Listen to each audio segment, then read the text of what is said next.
Olá, meus amores, bom dia, tudo bom com vocês? Hoje, nós temos visto na última aula os anúncios classificados e hoje nós vamos ver o modo imperativo do verbo e a concordância verbal do verbo, a concordância verbal nas frases, certo? Então, para isso, eu quero que vocês abram o livro de vocês aí na página 71, certo? Para acompanhar a explicação. Página 71. Diz assim, ó. Na unidade anterior, você aprendeu que os verbos se flexionam também para exprimir as atitudes dos falantes, como pedido, ordem, certeza, possibilidades, em relação ao que está sendo expresso. E que essas variações damos o nome de modo verbal, que a gente viu o modo indicativo e o modo subjuntivo, tá? Na unidade 2. Leia o quadrinho a seguir e observe a forma verbal. Mexa, presente no balão de fala. Ela está sendo empregada para dar uma ordem, fazer um pedido, apresentar uma sugestão, dúvida, possibilidade ou certeza. Aí tem assim, ó. Não se mexa, viu? Quando a forma verbal expressa ordem, pedido, conselho, instrução, alerta, ela está no modo imperativo verbal, tá? O modo imperativo é empregado com frequência nos manuais de instrução, nas receitas culinárias, de artesanato, nas dicas de comportamento, de saúde, de higiene, de decoração. São muitas as situações em que podemos usar os verbos no modo imperativo. Veja alguns exemplos.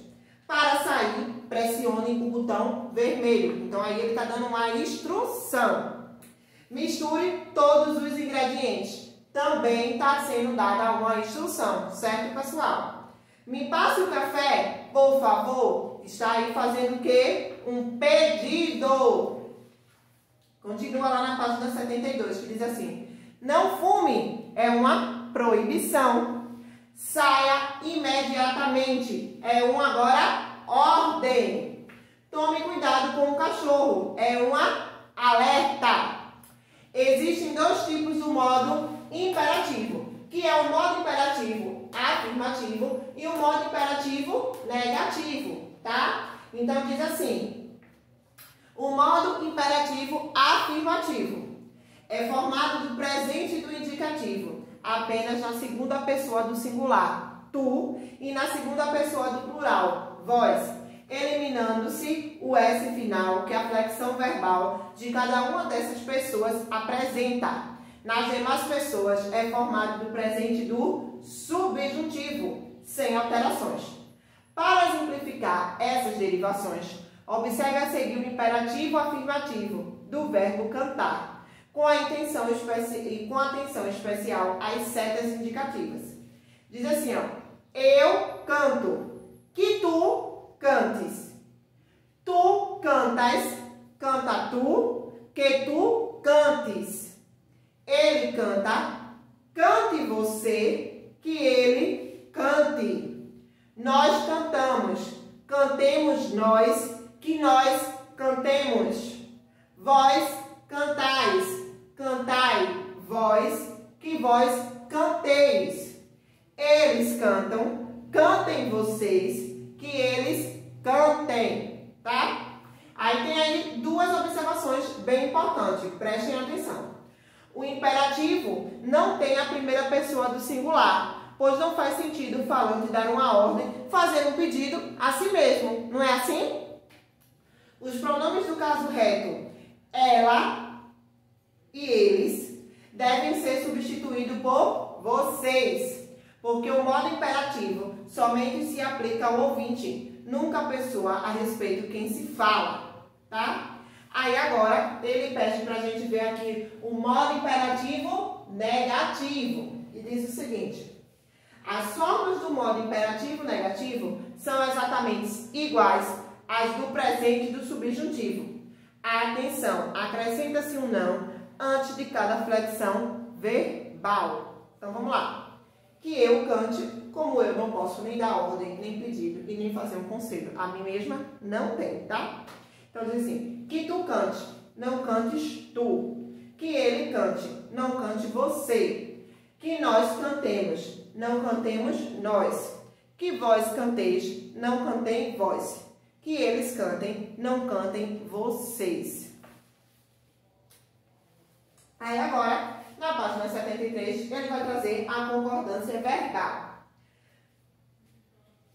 Você já aprendeu que o conhecimento das regras de concordância permite a comunicação adequada. Ao estudar a concordância nominal, também viu que devemos estabelecer pontos comuns entre o substantivo e os seus determinantes, que devem concordar em gênero, masculino e feminino, e em número, singular e plural. Desse modo, a forma de uma palavra em uma sentença é determinada pela forma de outra palavra, com a qual tem alguma ligação gramatical. As palavras se flexionam para se adequarem umas às outras. Neste bimestre, estudaremos a concordância verbal, em que o verbo estabelece com o sujeito a relação de concordância. Assim, é fundamental identificarmos o sujeito e o verbo em uma sentença. Então, diz assim: observe as frases a seguir e responda ao que se pede. A dona do pensionato levou Pimpa a um pequeno quarto. A amizade consolidou-se logo no primeiro dia. O anúncio fez sucesso. Na letra A diz o seguinte: quem levou Pimpa a um pequeno quarto? Na letra B, o que foi consolidado logo no primeiro dia? E a letra C diz o seguinte: o que fez sucesso? Tá? Então diz assim, ó: observamos as perguntas e as respostas, chegando à conclusão de que sujeito é o termo que indica a respeito de quem ou de quem se fala alguma coisa. Agora leia as seguintes frases. Marina esperava a chegada de Pimpa na sala de refeições. Marina é o sujeito, né, que está na terceira pessoa do singular. E esperava é um verbo que também está na terceira pessoa do singular. Então, aí, Marina e o verbo estão concordando. Marina, que é o sujeito, e o verbo estão as duas em alinhamento. As amigas fizeram um longo passeio pelo bairro. As amigas, sujeito, terceira pessoa do plural, e fez, podia ser as amigas fez, não. As amigas fizeram, o verbo também está na terceira pessoa do plural. Podemos observar que o verbo esperava está flexionado na terceira pessoa do singular, concordando com o sujeito Marina, ela. Já no segundo exemplo, o verbo fizeram está flexionado na terceira pessoa do plural, concordando com o sujeito as amigas, elas. Página 74. Chegamos também à conclusão que verbo é o termo que se flexiona em pessoa e número para concordar com o sujeito. A flexão verbal depende da pessoa gramatical do sujeito numa relação chamada de concordância verbal. A concordância verbal é a correspondência entre o verbo e o sujeito. O verbo flexiona-se para concordar em número e pessoa com o sujeito. Aí diz assim, ó: concordância do verbo com o sujeito simples, aquele que apresenta apenas um núcleo. Algumas vezes, o sujeito é formado por mais de uma palavra. Quando isso acontece, podemos observar que há uma palavra que concentra a informação mais importante, que é o que chamamos de núcleo de sujeito. O sujeito simples é aquele que apresenta um núcleo, palavra única ou a principal de um grupo delas. Veja o exemplo. Pimpa é uma garota de 14 anos. Quem é o sujeito? Eu gostei de ouvir aí. Pimpa. E está na terceira pessoa do singular. Quem é o verbo? O é, que é um verbo de ligação, tá? E também está na terceira pessoa do singular. Então, o segundo exemplo diz assim: todos os homens da festa reuniram-se ao redor da mesa. Quem é o sujeito? Todos os homens da festa, tá? O verbo, o núcleo do sujeito, homens, terceira pessoa do plural. E o verbo reuniram-se, que está concordando com o núcleo, que é homens. Então, ele está na terceira pessoa do plural. Quando o sujeito é representado por um substantivo coletivo, o verbo permanece no singular, concordando com a palavra escrita e não com a ideia. Por exemplo, o cardume de peixe passou por aqui. Não podia ser assim. O cardume de peixe passaram, tá? Porque a palavra cardume está já dando sentido de coletivo, certo? Mas só que é um cardume só. Então, o verbo continua no singular. Ok, pessoal?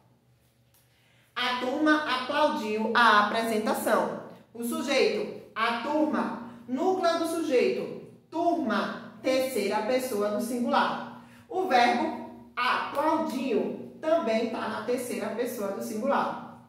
Então, a regra geral para a concordância do verbo com o sujeito simples é a seguinte: sujeito simples, ou seja, com um único núcleo, o verbo concorda com o núcleo do sujeito em pessoa, primeira e segunda e terceira pessoa. Em número, tanto se for singular ou plural. Aí ele diz: concordância do verbo com o sujeito composto, aquele que apresenta mais de um núcleo, tá? O sujeito composto é aquele que apresenta mais de um núcleo. A notícia, a reportagem e os classificados são gêneros jornalísticos, como a gente tem visto, tá? O sujeito, a notícia, a reportagem e os classificados. Quem são os núcleos do sujeito? Notícia, reportagem e classificado. Esses três formam o quê? A terceira pessoa do plural. Vamos lá, página 75. Quem é o verbo? São. São está concordando com o quê? Terceira pessoa do plural. Então, não podia ser a frase: a notícia, a reportagem, os classificados é gênero textual. Está errado, tá? Tem que ser o são. Quando o sujeito composto vem antes do verbo, este fica no plural. A menina e o menino estudavam para a prova. Quando o sujeito composto vem depois do verbo, este concorda com o núcleo mais próximo ou com todos, ficando no plural. Trabalhava ou trabalhavam o pai, a mãe, a tia e o tio, tá? Concordância do verbo com o pronome de tratamento. Ao estudar os pronomes de tratamento, você aprendeu que, embora não sejam empregados para designar nosso interlocutor, são gramaticalmente pronomes de terceira pessoa e não de segunda pessoa. Desse modo, os verbos também deverão flexionar-se na terceira pessoa. Observe os exemplos em que o sujeito simples é representado por pronomes de tratamento. Vossa Excelência solicita a presença de todos. Vossas Excelências solicitam a presença de todos. No primeiro caso, o sujeito, que é o pronome de tratamento, está no singular. Então, o verbo também deve estar no singular. No segundo caso, o sujeito, que é o pronome de tratamento, está no plural. Então, o verbo também flexiona-se no plural. Então, quando o sujeito é representado por um pronome de tratamento, o verbo flexiona-se na terceira pessoa. Tá certo, pessoal? Agora eu quero que vocês pulem aí para a página 78, tá? Aonde tem aí a questão de atividades, que eu vou explicar o que vocês devem realizar. Diz assim: primeiro, leia a receita e responda as questões propostas. Como fazer uma geleca fluorescente? Você vai precisar de cola para isopor ou cola branca, bicarbonato de sódio, embalagem de 800 gramas, água boricada, embalagem de 100 ml, lâmpada de luz negra, caneta fluorescente, corante verde e álcool. Modo de fazer: despeje a água boricada em um copo, coloque 2 colheres de sopa de bicarbonato e misture. Surgirão bolhas, então mexa bem enquanto acrescenta mais bicarbonato, até que as bolhas sumam. Segundo modo: em um outro copo, jogue toda a cola e pegue de 3 a 5 gotas de corantes. Misture. Em um terceiro copo, coloque a carga da caneta em pedaços e misture com 50 ml de álcool até dissolver. Terceiro passo: despeje o copo com álcool e com água boricada no copo com cola e misture muito, até a gosma ficar uniforme. Ligue a luz negra e veja o espetáculo do catarro do zumbi. Ah, que nojeira. Felipe do Essênio. Como fazer uma geleia fluorescente muito estranho. Letra A. Copie da receita todas as formas verbais que estão no modo imperativo. Se o mesmo verbo aparecer mais de uma vez, não é necessário repeti-lo. Letra B. Indique em que pessoa do discurso e em que número estão as formas verbais que você escreveu no item anterior. Letra C. Qual é o pronome que, nesse caso, melhor representa essa pessoa do discurso? Letra D. Leia o trecho a seguir e explique a regra da concordância verbal entre os verbos e os substantivos destacados. Surgirão bolhas, então mexa bem enquanto acrescenta mais bicarbonato, até que as bolhas sumam. Letra E. Em que tempo e modo estão conjugadas as formas verbais surgiram e sumam? Letra F. Encontre na receita da geleca uma locução verbal e transforme em um único verbo de mesmo valor. Segundo, a revista Mundo Estranho publicou algumas dicas para nos liberarmos o potencial do nosso cérebro. Leia a seguir 3 delas. Organize-se. Tenha tudo o que você precisa à mão. Se for estudar, já reúna livros, canetas e etc. Interromper o processo para buscar algo atrapalha o cérebro. Pelo mesmo motivo, elimine outros estímulos, como a música ou TV. Força-se a acordar. Se você é daqueles que sofre para sair da cama de manhã, o jeito é colocar o despertador longe. Quando estiver de pé para desligá-lo, resista à tentação do cobertor. Vá para o banho, circule pela casa ou pratique um exercício leve. Evite armadilhas. Ao longo do dia, não fique deitado no sofá ou na cama enquanto estuda, por exemplo. O corpo relaxado induz o sono fora de hora. Sentado, você contrai braços, pernas e tórax, o que mantém desperto. Também fuja da escuridão. A luz estimula o cérebro. Diego Barcas, 64 dicas para liberar o potencial do cérebro. Vamos lá. Na letra A diz o seguinte: as formas verbais organize-se, force-se e evite, presentes no título das dicas, estão em que modo verbal e o que elas expressam. Letra B. Reescreva a frase a seguir conjugando o verbo interromper no imperativo negativo, na terceira pessoa do singular. Faça as alterações necessárias para que a frase fique coerente. Interromper o processo para buscar algo atrapalha o cérebro, tá? Letra C. Circule no trecho a seguir os verbos que estão no modo imperativo e escreva de que tempo e modo esses verbos são derivados. Quando estiver de pé, para desligá-lo, resista à tentação do cobertor. Vá para o banho, circule pela casa ou pratique um exercício leve. Letra D. Passe a forma verbal evite, presente no título da última dica, para a segunda pessoa do singular do modo imperativo, afirmativo e negativo. Terceiro, observe. Letra A. Com base na cena ao lado, escreva o pedido da mulher às crianças ao ver toda essa bagunça. Você deve empregar o verbo no imperativo e na terceira pessoa do plural. Se você preferir o imperativo afirmativo, escolha um dos seguintes verbos para compor o pedido: arrumar, limpar, parar, organizar ou guardar. Caso prefira usar o imperativo negativo, escolha um dos seguintes verbos: bagunçar, desarrumar, sujar, derrubar ou quebrar. Letra B. As formas verbais no modo imperativo, afirmativo e negativo, na terceira pessoa do plural, derivam de qual tempo e modo? 4. Reescreva as frases de acordo com o exemplo. Atenção! As regras de concordância verbal e faça as alterações necessárias. Eu viajei para São Paulo no mês passado. Nós viajamos para São Paulo no mês passado. Letra A. Nosso grupo preparou um passeio muito divertido. Aí agora vocês devem substituir pelas as crianças. Letra B. No ano passado, eu visitei a região nordeste do Brasil. Aí agora vocês vão botar eu e Maria.